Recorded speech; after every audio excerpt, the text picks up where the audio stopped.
can-do government. I call the Honourable Clayton Cosgrove. Mr Speaker, before I talk about asset sales, I want to touch on 3 points which have been raised by speakers. Firstly, two that Ms Tolley raised. She accused the Labor Party of being that, we spend. We spend. That's what she accused us of. Everything is about spending. That's right, she says. But here's a wee problem with that. See, in government we ran 9 years of surpluses, and when I was Associate Minister of Finance, I remember the debate where Bill English got up, kicking Michael Cullen, myself and others around for not spending the money, which of course we didn't spend the money, which they inherited, which ensured we're not in the mire like Greece and Spain, but we're getting close to it thanks to these guys. The second point she raised, and a number of speakers have raised, is apprenticeships. Now, these guys, sir, have had the road to Damascus experience. This is the party that in 1995 abolished the Apprenticeship Act, point one. Then when we got into government in 1999, we introduced a thing called modern apprenticeships. And what is our record on that?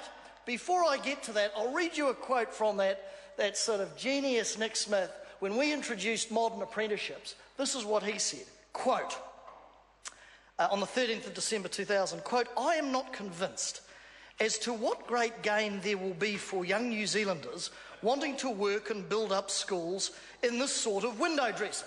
Well, I'll tell you what, it was a hell of a lot of window dressing, all right, because by the end of our time in government, we had 4,500 kids who had got their ticket and 10,000 additional ones who were in apprenticeships, called modern apprenticeships, which they carped on, they had a go at, and they poured cold water on.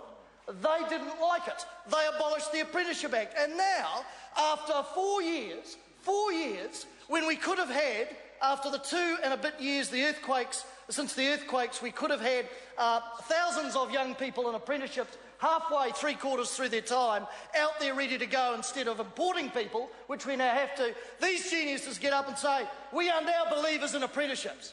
Well, I reckon, maybe, and the other point I make to Ms Tolley is this, that we've had gateways and career training, pathways, tunnels, God knows what else, but the one thing a young person needs at the end of the pathway, the gateway, whatever, is a thing called a job, which she never spoke about.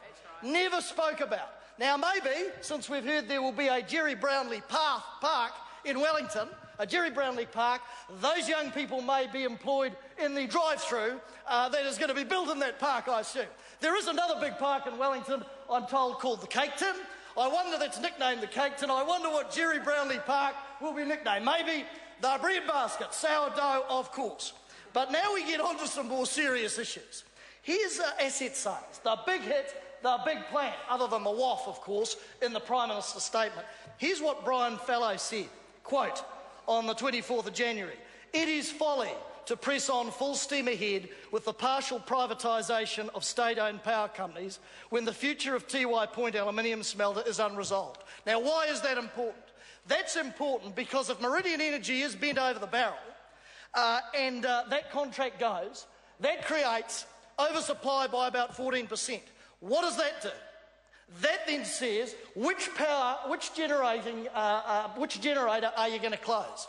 Maybe one of Genesis coal-fired power stations has an impact on Solid Energy that supplies the coal. What happens then to the state of power prices? Good news for consumers. Prices go through the floor.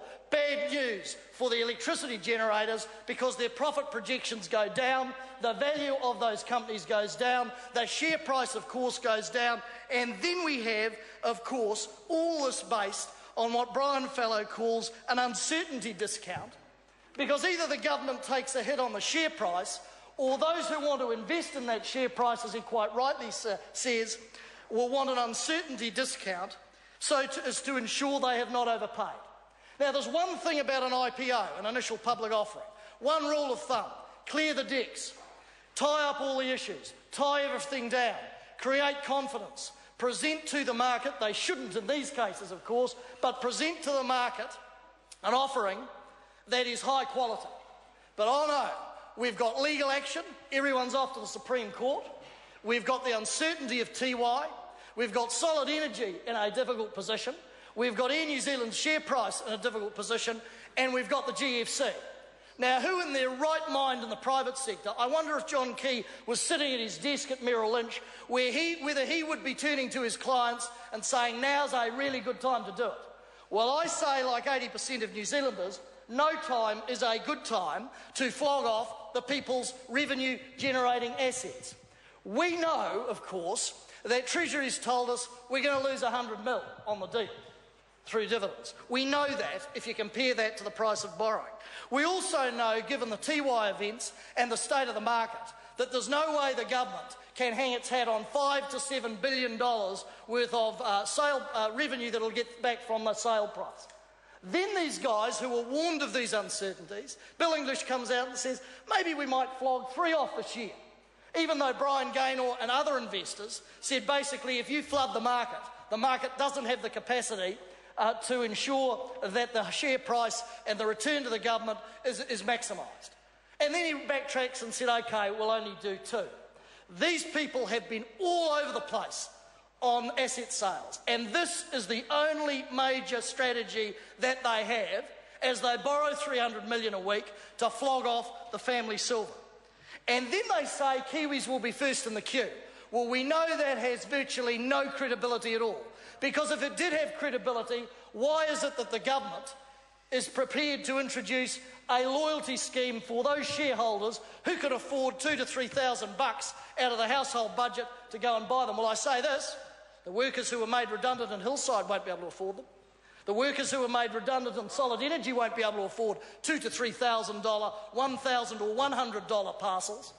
And if they're going to keep that loyalty scheme in, here's the prediction. I bet you, Mr. Speaker, $100 that it'll expire after the next election. It's fictitious. It's about John Key and his pride, and it's about John Key being bloody-minded enough to flog those assets off at whatever cost. He's had experts say it is not a good idea. He has had 80% of New Zealanders say it's not a good idea. He's had over 300,000 New Zealanders sign a petition wanting a referendum who say we don't want our assets, which we already sold, flogged off. But I know it's bloody-mindedness, absolute bloody-mindedness. I say this to the government, that it ain't been a good start to the year. It has not been a good start to the year at all. They mentioned the reshuffle. Well, it's true, John Key bayoneted the wounded. Bayoneted. Absolutely bayoneted. And by God, some of them were wounded, big time. The member for Waimakariri, for one. And then we... Not all the wounded. I know, but I got to give credit to Hekia Parata. She's here today. There's a military term, I'm told. It's called hiding in plain sight. Hiding in plain sight. I think the spooks and the spies sort of tried to do some sort of military thing. Hiding in plain sight. Well, I say Hekia Parata, after today, is an absolute expert in hiding in plain sight.